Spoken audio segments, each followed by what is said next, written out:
Can you hear me? If you can hear me and you can see this, can you comment? This is my first real Facebook Live here because yesterday we had some glitches. So, okay, I see likes. That's good. Can you hear me? Can you put it in the comments if you can hear me? I'm nervous. Okay, good. Okay, so yesterday I had a video that we uploaded. It ended up not being able to go live. Unfortunately, we had some glitches. We're not very technologically savvy, so forgive us. We are learning as we go. I know there's been some questions about hearing impaired. If you look at the video from yesterday, you're able to add for Facebook Live with kind of the basic version of Facebook after the video is done. And so we'll do that for this one as well. And I'll provide also kind of a brief post about it. But my video from yesterday is now closed captioning. So that's really helpful. So I'll try to answer some questions in the comments too, but I want to kind of start off with an update from yesterday's case and the one that was announced last night late. So we do have 2 positive cases in the county now. The first case that was announced yesterday is has actually been admitted to the hospital. So, we asked for, thoughts to be with her. And then our second case is strikingly similar to the first case, being that it is a healthcare professional. It's in a healthcare professional that works outside the county. These 2 professionals do not work together. But right now we believe that she was likely exposed in her line of work. However, right now we still have her marked as an unknown because we're not 100% sure at this time if it was directly related to her job and her line of duty, but most likely that's what happened. Again, both of these healthcare professionals work outside of the county. I want to let you know that our website has been updated. It's sfchc.org. There was some, it was kind of old and outdated, and we've been trying to update it over the last several months. I'll try to answer some of these questions that are coming through here in just a sec.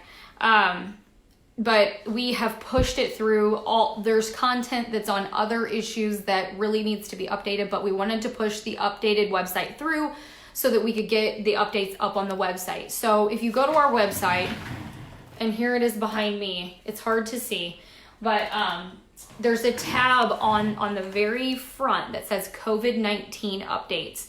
You click that and there's going to be a case counter in there. And in that case counter, it's going to say total number of cases for St. Francis County. So right now it says 2, and then it's going to break it down by age group. So it's under 20, 20 to 29, 30, 39, that type of thing. So you can see which case is in what group. So the total case is still 2, it just breaks it down by age. And then at the bottom, it tells you what the exposures are. So how many people are exposed by travel, how many are exposed by contact, maybe if it's unknown, or maybe if it's community spread. So right now we have one that we know was exposed during her line of work. That's our first case. And then also one that we're not quite sure. So it says unknown right now. And we'll update that as we get more cases. And again, we do expect more cases. I want to talk a little bit about rumor control. You can help us because rumors, we spend a lot of time responding to rumors. And right now we really want to be responding to actual cases and real concerns. When there is a case, we will update you. I know there's a question about Bonne Terre Prison. There is not a case of COVID-19 in Bonne Terre Prison that we know of. I know there was a case in another prison in Missouri, and I wonder if that's where the confusion is from. I'm going to talk about how reporting happens a little bit, and I can't be on here for just too long, but hopefully maybe 15 minutes, and I can talk about how reporting works. But in the past, we don't get a ton of reporting for the prisons. They're almost like their own system.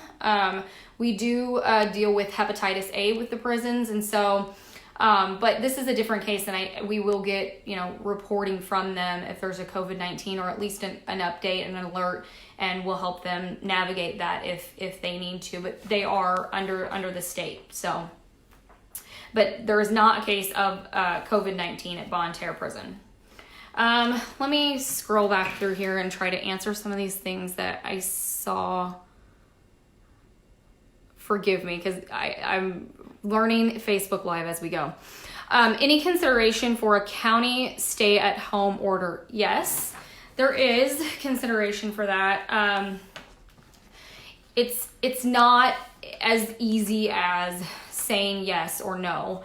I have had discussions with our county commission, Farmington City Administration, keeping up to date with the other municipalities. I think it's a strong possibility, and it's something we want to take very, very seriously because it does have some serious implications.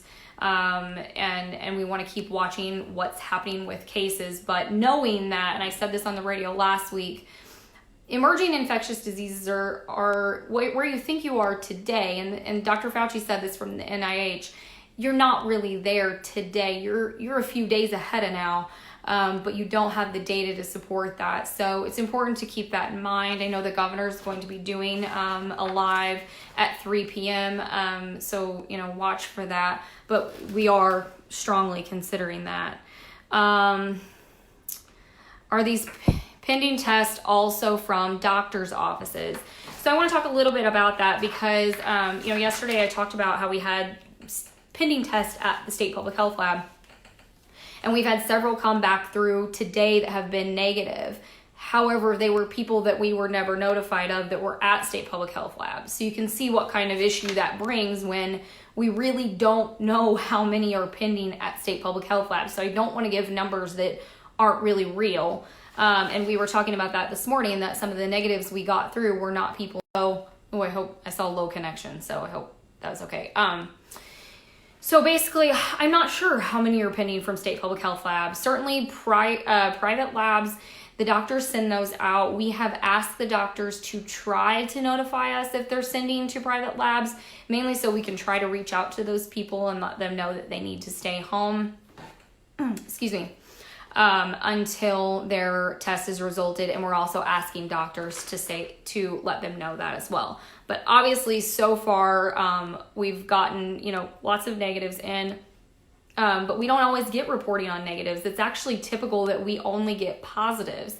Now, I know the state put in a waiver to start getting all the negatives, but those would go to the state. So I think we're going to start hearing some data come through about the negatives through the state. Just scrolling through, trying to see what other questions are kind of popping up. I've got some. Does laundry detergent kill the virus off clothes? I'll get back with you on that. I think you're actually better off, you're going to throw those in your dryer on high heat. You're better off to do that. I'll have to look for an exact answer on that. Let me get a pen and I'll look for an exact answer, but I don't know that it would be the detergent as much as it might be just the heat of your dryer, but I'll look into that and we'll see if we can find anything out there like that. Do you have any cases from the wedding party? No, not at this time. I will say that I know there's been additional people tested. Yesterday I talked about that we knew of 2 people who had been tested in association with the wedding. Both of those people are negative. Yesterday I still had a pending test from that, but both of those people are negative. However, I know that yesterday there were 6 tests that went out to private labs that were in association with the wedding. So we'll be waiting to hear back about that, but none of the cases that we have so far are associated with that Bonne Terre wedding. Are schools going to be closed indefinitely? I don't know for sure. I did see earlier that President Trump was looking that he wanted to have the country open back up by April 12th after the Easter holiday. But I can't say for sure at this time. I think it's a possibility that they won't go back, but I can't say for sure. Please keep up your efforts and shelter in place. Do I know anything about Madison County? I apologize. No, I do not. I'm sorry. I would suggest, reaching out to them for that. Is it true that there's an apartment complex at Bonne Terre Senior Apartments that is quarantined? No, not that I know of. I'm trying to get some of these questions. If we go to stay-at-home order, who will be allowed in the skilled nursing facilities? I'm a therapist at a SNF, a skilled nursing facility. Sorry. So right now there's an order that people cannot visit the nursing homes. And so nobody can actually visit nursing homes right now except for people to provide critical access. And you'll have to check with the nursing home to see therapy may fall into that category. I know there's been lots of talk about hospice agencies and home health and those types of things. So, why wouldn't doctors be mandated to report? Okay, so they are mandated to report positives. So there's a reportable list for all reportable communicable diseases that they are reportable. They have to report positives. So if there's a negative salmonella, for instance, they don't have to report that, but they report somebody if it's a positive salmonella. This wasn't any different for COVID-19 until just a couple days ago. The state made a waiver, which all that really means is they've asked for doctors. They are now required to report negatives to the state, not the local health department. They're reporting that to the state. So I think we'll start seeing some data come out about that. Will Farmington have a drive-through testing center soon? I think so. They're working on that. I can't say for sure. They were hoping to have that open tomorrow. However, it's not quite ready yet. So I think it'll be soon. I don't want to speak on behalf of any agencies, but they're really working to get that going. Obviously there'll be some triage as a part of that because it's not recommended to test people who are asymptomatic. I see somebody, Nikki here said, St. Louis Health Department told me to wash on hot and dry on the hottest, and the heat of your dryer will allow to kill that. So that's good. Can you say where the 2 positive cases live? I cannot. This is for the privacy of these individuals and the safety of these individuals. We do case investigations on them. And so when we do that, we call them, we ask them, where have you been? Who have you been around? They give us a list. If they've been in an agency or something like that, we might reach out to that agency. It's very intricate, the process. And in the last couple of cases that we've had, these interviews are not just one interview, they're multiple interviews, multiple conversations. We're following up with these people daily to see how they're feeling, how they're doing. Excuse me. So, obviously close contacts, again, are people who have been within 6 feet of a confirmed case for 15 to 30 minutes. So it can't be just that you're sharing an airspace with someone who's, in a large room with you. They've got to be fairly close. But again, this is to protect their safety, that sort of thing. Now, if we start seeing clusters in a specific city, so I'm talking, 3-4 cases that are connected in a certain city, that might be something different. But right now, it's really something that can be drilled down pretty easy. Although we do have 66,000 people in this county, when you say this person's a healthcare professional and they live in this city, it can be drilled down pretty quick. And, there may be people out there that know who these people are or whatever, but, the health department wants to maintain the privacy of people. That's of the utmost importance to us. And then also let the public know what they need to know. When will our police and first responders have PPE? I think they have PPE now. I talked to the ambulance administrator yesterday, but we don't order PPE for them, so I don't want to speak for them.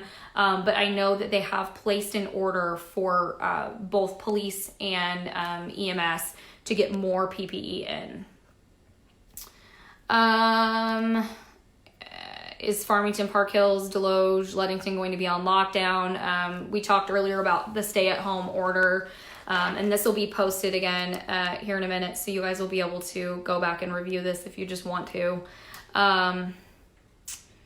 If one person in your household tests positive, will everyone living there get the virus? I don't know that that's a guarantee, but it's very likely. I've seen, the recommendation would be that you would try to kind of sequester yourself into one room. If you're sick, use one bathroom. But you can imagine how difficult that would be. That certainly is the recommendation. However, I myself have 2 children. I'm married. It would be tough for the duration of an illness to not be around your family. So I think just being realistic. But the best thing to do would be to, basically isolate yourself in your own home if you were sick with this virus, and hopefully maybe prevent that in your family. If we go on lockdown, will all essential jobs have to be half the employees on site? I don't think that that's necessarily a mandate. It's going to depend on what kind of order is instituted. And I've been looking at Jefferson County's order and some other ones across the state. Most of them are pretty similar. So some of that might even be workplace specific as to who they might, how many employees they might keep in the building or that type of thing. If you test positive and then test negative, can you get it again? I've been asked this before. I don't know. I haven't seen any data on that yet. I'll try to see if I can find that, but I haven't seen much about getting reinfected yet. Obviously, this is changing every day. Recommendations are changing sometimes by the hour. And so it's really important to know that things are changing all the time. I will look into reinfection and try to address that the next time that I'm live. Oh, I am like way running over here. Okay, so I wanted to hit on something somebody asked me on via email. Ibuprofen. They asked about the use of ibuprofen and if that is being discouraged. So I looked that up. The World Health Organization says that there's no science right now to back that. Some of the things that I've seen have to do with some really receptor-based things on a cellular level, and so it kind of gets off deep in the woods, but basically right now there's not science to say that they should not be taking ibuprofen if you're COVID positive. So right now there's no science to back being against the use of ibuprofen in people with COVID-19. Someone who is tested for COVID-19, that does not necessarily mean that they are positive. So that's really important to know, because there's been so many rumors circulating around cases, if they're cases or not, and we've got more cases than we think. But I can tell you we have 2 confirmed cases right now, and that's it. I expect there to be more. However, that's all that we have right now, and just because somebody's tested does not necessarily mean that they are COVID positive, but we are asking them to stay home until those tests are resulted.